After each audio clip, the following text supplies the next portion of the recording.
আপনি আর কার কার সাথে তাকে তুলনা করবেন? আপনি সেদিন একটা পোস্ট করলেন দেখলাম, ইউসুফ জুলেখা, নবী ইউসুফ এবং জুলেখার সাথে আপনাদের দুজনের জুটিটাকে আপনারা মানে তুলনা করেছেন। রমজান মাস এলো, শয়তান তো এখন বন্দি থাকে, আপনারা ছাড়া পেলেন কিভাবে?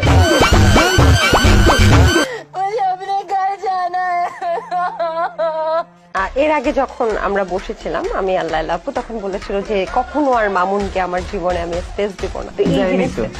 না, ওর জীবনে স্পেস দেয় না, আমি আমার জীবনে স্পেস দিই। পার্সোনাল লাইফে ওর কোনো এন্ট্রি হবে না, সেটা আমি বলেছি, সেও বলেছে পার্সোনাল লাইফে লাইলার কোনো এন্ট্রি হবে না। তো ওর মতো আছে, আমি আমার মতো আছি। বাট ও তাহলে এখন কি আপনারা দুজনের সাথে ভাড়াটে সম্পর্ক? अरे बाप रे, ये तो धोती खोल रहा है।